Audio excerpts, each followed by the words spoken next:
र आज नेपालको लोकतान्त्रिक एवं कम्युनिस्ट आन्दोलनमा जननायक कमरेड तुलसीलाल अमात्यको योगदानहरू विषयक गोष्ठीमा मलाई आमन्त्रण गरेर विचार व्यक्त गर्ने मौका दिनुभएकोमा अध्यक्ष समेत सबै तुलसीलाल प्रतिष्ठानका पदाधिकारी, सम्पूर्ण सदस्यहरू, व्यवस्थापनका आदरणीय व्यक्तित्वहरूमा म हार्दिक आभार प्रकट गर्न चाहन्छु।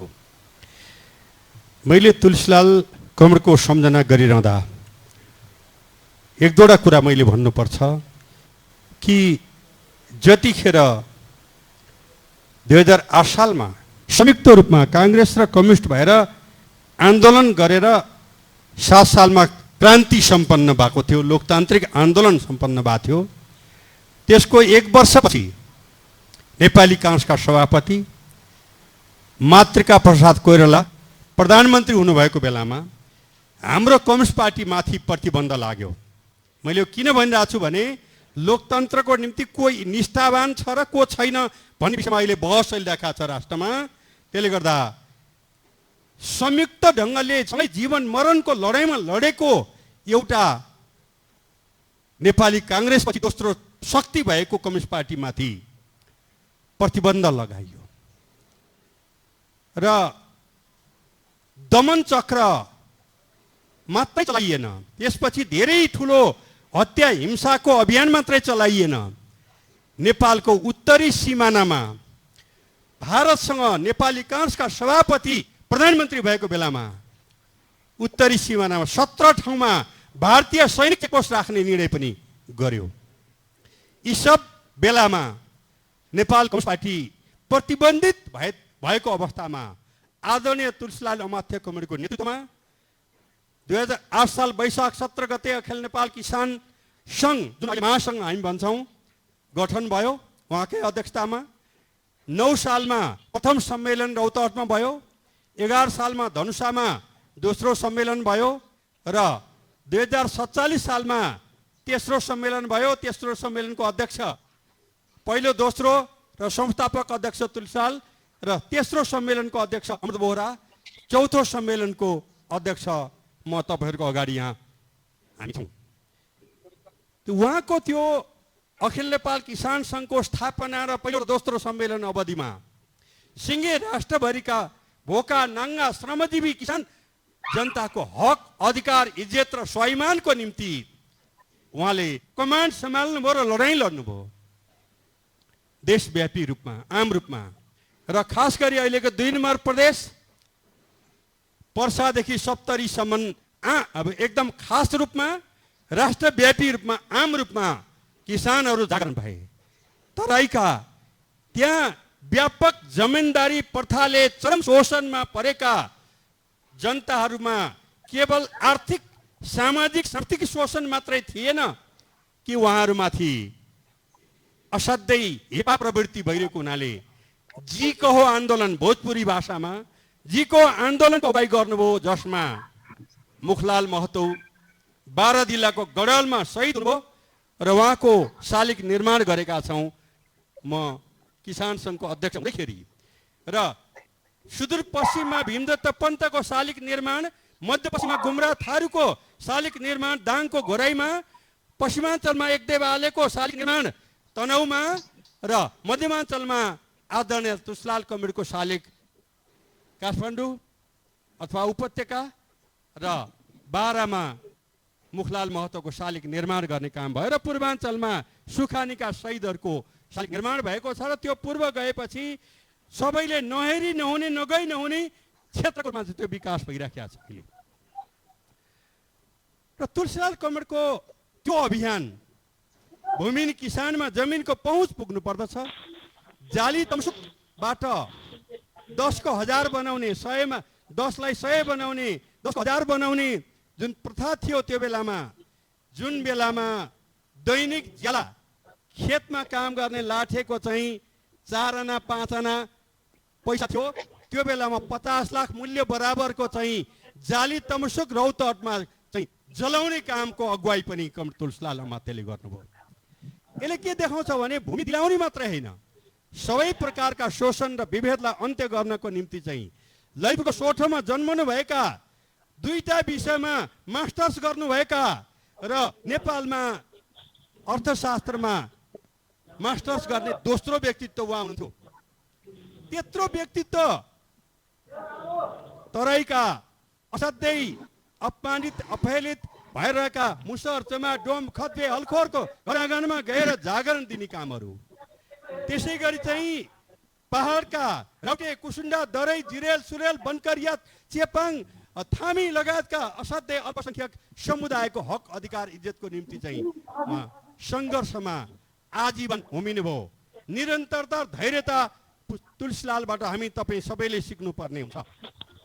त्यति मात्र होइन, 15 सालमा यही किसान आन्दोलनको अवधिमा उहाँको नेतृत्वमा भएको किसान आन्दोलनमा 15 सालमा आम चुनाव भयो। हाम्रो पार्टी नेपाल कम्युनिस्ट पार्टी सुरुदेखि नै लोकतान्त्रिक पार्टी हो। कहिले पनि चीनको जस्तो वा कोरियाको जस्तो ढङ्गले चलेन।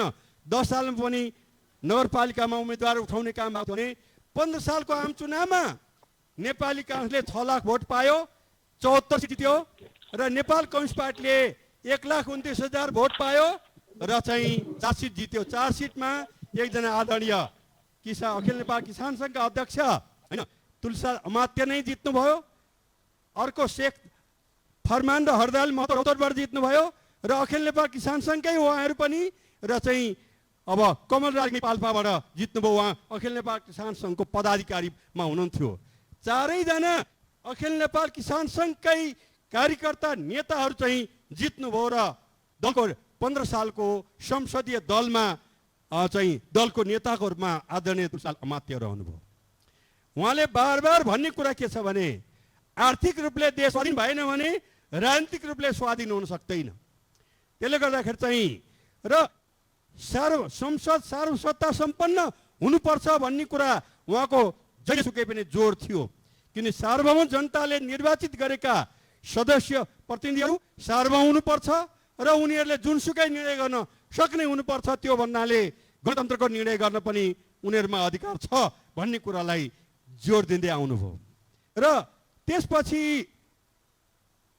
तत्कालीन केशरजङ रायमाझीले धोका दिइसकेपछि तुलसीलाल अमात्य कमरेडको अगुवाईमा भरतमन्त्री समेत अरू धेरै कमरेडहरूको चाहिँ सहयोगमा 19 सालमा तेस्रो राष्ट्रिय महाधिवेशन भयो र महाधिवेशनमा अब भोटिङ भयो।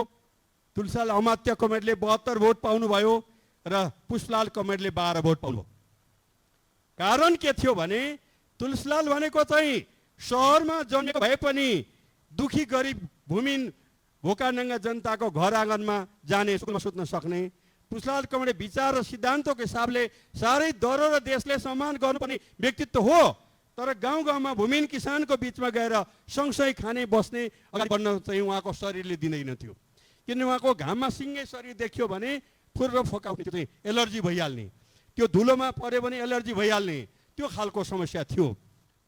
र यसरी महाधिवेशनबाट तेस्रो महाधिवेशनले निर्वाचित गरेका आदरणीय पार्टी महासचिव पनि उहाँ हुनुहुन्छ र उहाँ त्यो बेलामा जसरी सहयोग हुनुपर्ने हो, म अहिले सन्दर्भमा भन्नुपर्छ, हामीले हेर्दाखेरि तुलसीलाल र पुष्पलाल बिचमा चाहिँ विवाद हुनुपर्ने केही पनि देखिँदैन। मैले सबभन्दा बढी सम्मान गर्ने नेताहरूमा होइन जननेता मदन भण्डारीको उदयभन्दा पहिले भनेको चाहिँ पुष्पलाल र तुलसीलाल कमरेड नै हो। तर उहाँहरू दुईजनाको बिचमा चाहिँ कहिल्यै एकता भएन होइन, कहिल्यै सँगसँगै हिँड्नु भएन, कहिल्यै चाहिँ एकता बताउन सक्नु भएन। त्यो हामी तपाईँ सबैको निम्ति दुःखको कुरा थियो। त्यसको निम्ति मैले पुष्पलाल कमरेडसँग 2033 सालको दसैँको दिनमा उहाँसँग बसेर दिनभरि छलफल गरेको मेरो अन्तिम भेट भयो। 35 सालमा त उहाँ बितिहाल्नुभयो होइन। र तुलसीलाल कमरेडसँग चाहिँ 38 सालमा निकै लामो छलफल भयो। एउटा सामान्य अन्तर्वार्ता पनि मैले थिएँ र 41 सालमा अखिल नेपाल किसान सङ्घको केन्द्रीय कोषाध्यक्ष म थिएँ र त्यसले मध्यमाञ्चलमा र किसान आवाज पत्रिका निस्किन्थ्यो र उहाँसँग मैले अन्तर्वार्ता लिएर प्रकाशित पनि गरेको थिएँ। भन्दाखेरि चाहिँ उहाँबाट समय सिद्धिया हो समय सिद्धि भन्नु होला, सिद्धि पनि घन्टी बजाइदिनु न। त्यसले गर्दा चाहिँ उहाँको जतिसुकै दुःख पाए पनि, जतिसुकै अप्ठ्यारो भए पनि, जतिसुकै अपमानित भएर बस्नुपर्ने अवस्था भए तापनि उहाँले निरन्तरता धैर्यताबाट कहिल्यै दायाँ बायाँ हुनु भएन। मैले सम्पूर्ण भर्चुअल रूपमा चाहिँ सुनिरहनु भएका आदरणीय व्यक्तित्वहरू र यो हलमा उपस्थित भएका आदरणीय व्यक्तित्वहरूमा म अनुरोध गर्छु भने जस्तो सुकै अप्ठ्यारो दिन आए पनि निरन्तरता र धैर्यतालाई गुमाएर होइन, झोक देखाएर पनि होइन र चाहिँ पुरै अब सैद्धान्तिक रूपले झुकेर पनि होइन, निरन्तरता धैर्यता भनेको दार्शनिक हिसाबले सही हुनु पर्यो, सैद्धान्तिक हिसाबले सही हुनु पर्यो र अब नीतिगत क्षेत्रमा सही हुनु पर्यो र यी सबै कुराको भन्दा मूल कुरो भनेको राष्ट्रिय स्वाधीनता, राष्ट्रिय एकता, राष्ट्रिय अखण्डता, सार्वभौमिकता, लोकतन्त्र र नेपाल अनेक जात, अनेक भाषा, अनेक धर्म, अनेक संस्कृति, अनेक भौगोलिक विविधता भएको देश भएको हुनाले सम्पूर्ण चाहिँ श्रमजीवी जनता बीचको एकताले नै यो राष्ट्र पिनाह शाहले एकीकरण गर्दै अगाडि बढेको, बहादुर शाहले त्यसलाई विस्तार गरेको र भीमसेन थापाले अङ्ग्रेजहरूसँगको तमाम युद्धमा को बेलामा पनि राष्ट्रलाई जोगाएर अगाडि बढाएको र यो देशलाई अगाडि बढाउनुको निम्ति चाहिँ राष्ट्रिय एकताको महत्त्व, राष्ट्रिय एकता र त्यो पनि श्रमजीवी जनताको राष्ट्रिय एकता जसले वर्गमुक्तिको निम्ति पनि लडाइँ लड्छ, राष्ट्रिय स्वाधीनताको निम्ति लडाइँ लड्छ, राष्ट्रिय समृद्धिको निम्ति लडाइँ लड्छ र त्यसको निम्ति अगाडि बढ्नु नै नेपालको प्रगतिशील वामपन्थी कम्युनिस्ट र सच्चा लोकतान्त्रिक। यहाँ लोकतन्त्र भनेको चाहिँ एउटा के क्लियर हुनुहोस् भने लोकतान्त्रिक कम्युनिस्ट भन्दा बाहेक अरू लोकतान्त्रिक कुनै शक्ति हुनै सक्दैन। सबभन्दा लोकतान्त्रिक शक्ति भनेकै कम्युनिस्ट पार्टी हुन्छ। त्यसले गर्दा कम्युनिस्ट पार्टीले लोकतन्त्रलाई होइन, लोकतन्त्र भनेको बोल्ने, लेख्ने, सभा सम्मेलन गर्ने, चुन्ने चुनिने मात्र होइन र लोकतन्त्र भनेको चाहिँ यो देशका सम्पूर्ण अधिकार जनतामा हुनुपर्छ र तुलसीलाल कमरेडले बार के भन्नुहुन्थ्यो भने हाम्रो संसद सार्वभौम सत्ता सम्पन्न हुनुपर्दछ। संसद जनताले छान्छन् र संसद सार्वभौम सत्ता सम्पन्न हुनु भनेको चाहिँ त्यो रियालिटीमा गणतन्त्र हो, किनभने त्यसलाई कसैले काट्न सक्दैन।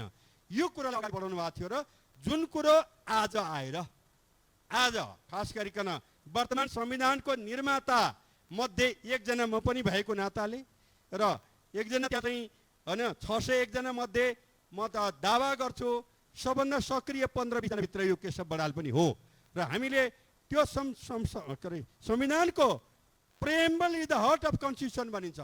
प्रस्तावना भनेको संविधानको चाहिँ मुटु हो र प्रस्तावनालाई तपाईँहरूले माइनोरिटी अक्षर हेर्नु भने त्यो प्रस्तावना रहेका जनमुखी शब्दलाई हटाउनु पर्छ भनेर चाहिँ विद्रोह गर्ने, विरोध गर्ने नेपाली काङ्ग्रेसका 10 जना सांसद थिए। हिजो अस्ति उनी चाहिँ ठुल्ठुला स्वरले एउटा टेलिभिजन बोलेको मैले सुने, प्रदीप गिरी, उहाँले हस्ताक्षर गर्न मान्नु भएको छैन।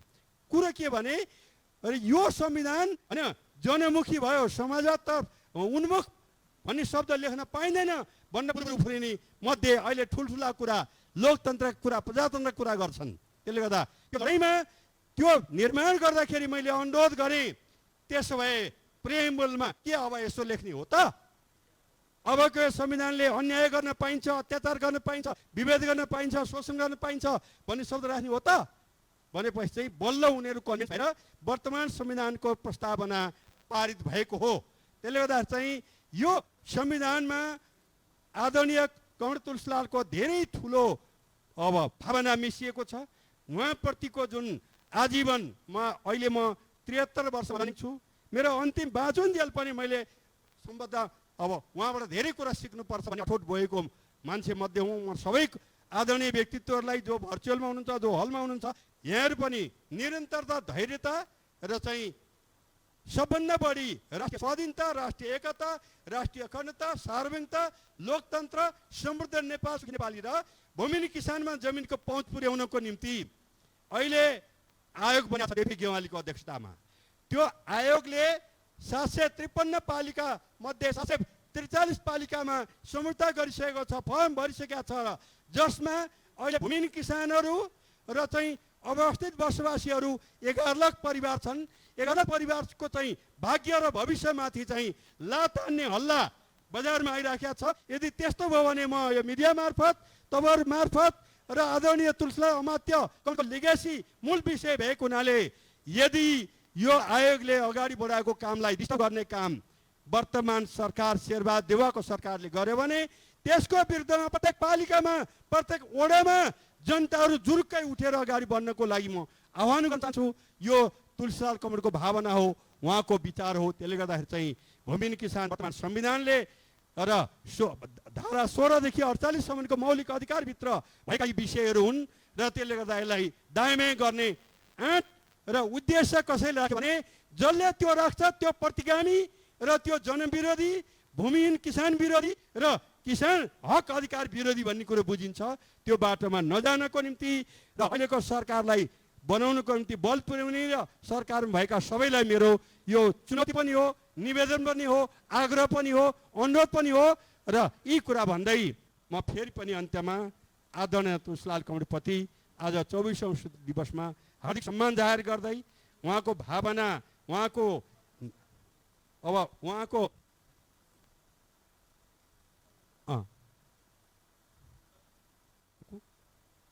हजुर रुकौँ भने हजुर अच्छा अच्छा अघि भन्नुपर्छ नि। अच्छा ठिक छ। त्यसले गर्दाखेरि चाहिँ मुख्य कुरा के छ भने हाम्रो देश गाउँले भरिएको देश हो। अहिले चाहिँ नगरपालिकाको सङ्ख्या धेरै भए तापनि र अहिले पपुलेसनको हिसाबले 753 पालिका मध्ये नगरपालिकामा 60% जनता बस्नुहुन्छ। तर कस्तो नगरपालिका भने रामेछापको चाहिँ जहाँ पुष्पलाल जन्मिनु भएको थियो भङ्गेरीमा, त्यहाँ चाहिँ सदरमुकामको नगरपालिकाको होइन कयौँ वडामा भनेको चाहिँ अहिले मोटर भेट्नको निम्ति घन्टौँ हिँड्नुपर्छ, पानी लिनको निम्ति घन्टौँ हिँड्नुपर्ने अवस्था हुन्छ। त्यो पनि नगरपालिकाभित्र परेको छ। त्यसले गर्दा चाहिँ अब सङ्घीय लोकतान्त्रिक गणतन्त्र स्थापना भइसकेपछि स्थानीय तहले बहुत ठुलो योगदान गरेको छ, बहुत ठुलो काम गरेको छ। त्यसलाई अझै अगाडि बढाउँदै सम्पूर्ण पालिकालाई मेरो निवेदन गराइ के छ भने तपाईँको पालिका चाहे तपाईँ दार्चुलाको हुनुहोस् वा ताप्लेजुङको, चाहे दोदरा चाँदनीको हुनुहोस् अथवा झापाको हुनुहोस्, त्यसले गर्दा चाहिँ ट्याक्कै रोकिन्छु। सम्पूर्ण हरेक पालिकामा रहनुभएका आदरणीय कमरेडहरूले, आदरणीय दाजुभाइ दिदीबहिनीहरूले, आदरणीय चाहिँ जनप्रतिनिधिहरूले, आदरणीय व्यक्तित्वहरूले एकजना पनि नेपाल आमाको सन्तान म भूमिहीन छु, मेरो जमिन छैन भनेर बत्ने अवस्था अन्त्य गर्नुपर्छ। त्यसको निम्ति चाहिँ एक दिन पनि ढिलो गर्ने अधिकार कसैलाई पनि छैन, उहाँ त्यो गर्नुपर्ने हुन्छ। त्यसै गरी चाहिँ महिला पुरुष बीचको विभेदलाई अन्त्य गर्नुपर्छ भन्ने पनि तुलसीलाल कमरेडको चाहिँ भावना थियो। आजभन्दा बढ्ता पपुलेसन महिलाहरू हुनुहुन्छ र महिलामाथिको विभेद अहिले पनि धेरै हिसाबले चाहिँ बाँकी रहेको छ। खास गरिकन चाहिँ अब कयौँ पछाडि परेका क्षेत्रहरूमा, पछाडि परेका गाउँ बस्तीहरूमा त्यो अवस्था छ। त्यसले गर्दा चाहिँ महिलामाथिको विभेदलाई अन्त्य गर्ने जातीय, यो देशको जुनसुकै जात, भाषा, धर्म, संस्कृति, क्षेत्र, लिङ्ग भए तापनि नेपालको सन्तान मुसर्चमा डोम खतबे अलखोर भए पनि, राउटे कुसुन्डा दरै जिरेल सुरेल बनकरिया भए पनि र चाहिँ छेत्री बाहुन ठकुरी सन्यासी दशनामी भए पनि, राई मगर गुरुङ लिम्बू शेर्पा तामाङ अब नेवार भए तापनि हामी उत्तिकै छौँ।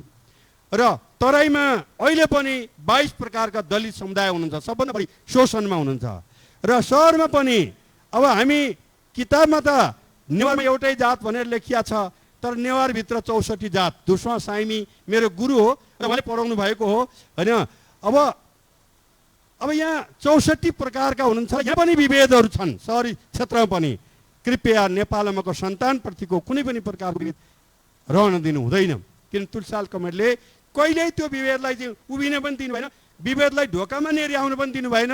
किन उहाँ चाहिँ जहिले सुकै पनि तराईमा जानुभयो भने मुसचमार डोन खतबे जो दलित हुनुहुन्छ उहाँहरूसँगै बसेर उहाँहरूसँगै सुकुलमा सुकेर चाहिँ राजनीतिक अभियानहरू अगाडि बढाउनुहुन्थ्यो। त्यसले गर्दा चाहिँ यो स्थिति भएको हुनाले जातीय विभेदका कुनै पनि आधारलाई हाम्रो वर्तमान संविधानले, हाम्रो ऐन कानुनले ठाउँ दिएको छैन। तर पनि विभिन्न ठाउँमा विभिन्न कारणले आउँछ। जस्तो केही समय पहिले मैले एउटा सन्दर्भ निकाल्न चाहन्छु कि पश्चिम रुकुममा होइन जाजरकोटका हाम्रा नवराज विश्वकर्मा समेत 6 जना युवाहरू मारिनुभयो केही समय पहिले। मैले स्थायी समितिको बैठकमा बडो बेजोडसित उठाएको थिएँ। त्यो चाहिँ के हो भने अब जातीय कारणले गर्दा नवराज विश्वकर्माको हजुरबा पनि नेकपा एमालेको पार्टी सदस्य, उनको बा पनि पार्टी सदस्य, उनी पनि पार्टीको समर्थक। उहाँ समेत 6 जनालाई कुटी कुटी मारियो कि प्रेम गरे बापत। यो स्थिति छ। त्यही ठाउँबाट प्रश्न गर्ने साथी पनि थाई समितिमा हुनुहुन्थ्यो। मैले यो कुरो थाई समितिको बैठकमा बेजोडसित उठाउँदाखेरि उहाँहरूले एकदम त्यसलाई चाहिँ मिनिमाइज वक्तव्य समेत निकाल्नको निम्ति अप्ठ्यारो हुने गरी चाहिँ त्यो क्षेत्रका प्रतिनिधिहरू चाहिँ अल्मलिनु भयो। यो अलमलबाट मुक्त हुनु पर्दछ, किनभने यो देशमा जति तपाईँ हाम्रो अधिकार छ त्यति सबै समुदायको उतिकै अधिकार छ, त्यसमा चाहिँ कम छैन। जुन तुलसीलाल कमरेडको चाहिँ भावना हो, उहाँले अगाडि सार्नुभएको विचार हो। त्यसले गर्दा चाहिँ भूमि प्राप्त गर्नु, स्वाभिमान प्राप्त गर्नु र चाहिँ समावेशितालाई व्यवहारमा प्राप्त गर्नु र समृद्ध नेपाल सुखी नेपाली त मात्रै हुन्छ जबसम्म सबै जात, सबै भाषा, सबै धर्म, सबै संस्कृतिका आदरणीय नागरिकहरूले समान अधिकार प्राप्त गर्न सक्छन्। यदि त्यस्तो भएन, यदि त्यस्तो स्थिति आएन भने हामीले चाहिँ समावेशी राजनीतिक व्यवस्था, वर्तमान संविधानको परिकल्पना यथार्थपरक हुन सक्दैन। त्यसले गर्दा चाहिँ यी कुरालाई सम्मान गर्नु भनेको वास्तवमा तुलसीलाल कमरेडप्रतिको सम्मान हो। र आजको यो विषयवस्तु नेपालको लोकतान्त्रिक र कम्युनिस्ट आन्दोलनमा जननायक कमरेड तुलसीलाल अमात्यको योगदानहरू बारेमा, उहाँको सबभन्दा ठुलो योगदान, सबैभन्दा महत्त्वपूर्ण योगदान भनेको वर्ग विभेदलाई व्यवहारबाटै अन्त्य गर्नुपर्छ। कुनै वर्ग, श्रमजीवी वर्गमाथि चाहिँ हुने गरेको अन्यायलाई अन्त्य गर्नुपर्छ।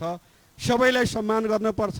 आर्थिक, सामाजिक, सांस्कृतिक र व्यवहारिक हिसाबले, वातावरणीय हिसाबले पनि उहाँहरूले त्यो सम्मान प्राप्त गर्नुपर्छ भन्ने उहाँको अटो थियो। अर्को कुरा, जबसम्म आर्थिक रूपले देश स्वाधीन हुँदैन तबसम्म चाहिँ राजनीतिक रूपले स्वाधीन हुन कठिन हुन्छ भनिएको छ। अहिले के भइरहेछ नेपालमा भनेको, र आयात र निर्यातमा 12 खर्ब चान्चुन चाहिँ व्यापार घाटा भइराखेको छ। यसको निम्ति हामीले आयात प्रतिस्थापन गर्न, निर्यात बढाउन, रोजगारी सिर्जना गर्न, गरिबी निवारण गर्नको निम्ति चाहिँ गाउँ गाउँमा सहकारी स्थापना र विकास गर्ने, धेरै भएको ठाउँमा एकीकरण गर्ने, नभएको ठाउँमा स्थापित गर्ने। र सहकारी किन भनेको भने सहकारीमा कुनै जात, भाषा, धर्म, संस्कृति, क्षेत्र, लिङ्गको आधारमा र रूप रङ्गको आधारमा विभेद गर्न पाइँदैन। यो विभेद गर्छ भने त्यो सहकारी कर्मी हुन सक्दैन। त्यसले गर्दा यी कुरा पनि आदरणीय तुलसीलाल कमरेडको चाहिँ अन्तर्भावना हो। अर्को कुरा, हामी सिङ्गापुरबाट ड्रममा तेल ल्याउने, नेपालमा डाल्डा बनाउने र इन्डियामा त्यो बेचेर चाहिँ उद्योग भन्ने जुन प्रचलन छ, यसलाई अन्त्य गर्नुपर्छ। र हामीसँग भएको जमिन, जङ्गल, जल, जडीबुटी र जनताको श्रम क्षमतालाई अधिकतम सदुपयोग गरेर, अधिकतम त्यसलाई चाहिँ अब हाम्रा श्रमजीवी जनताहरू र हाम्रो देशमा भएको चाहिँ स्रोत साधन र पुँजीलाई प्रयोग गरेर चाहिँ आयात प्रतिस्थापन गर्ने, निर्यात बढाउने, रोजगारी सिर्जना गर्ने, गरिबी निवारण गर्ने र समृद्ध नेपाल सुखी नेपालीको सपनालाई साकार पार्ने कुरालाई अगाडि बढाउनु पर्दछ। यदि हामीले ती कुरामा पर्याप्त ध्यान दिएनौँ भने, यी कुरामा र सक्त योगदान गर्न सकेनौँ भने हामी सच्चा देशभक्त हुन सक्दैनौँ। देशभक्ति भनेको चाहिँ केवल चाहिँ बोलिने विषय होइन।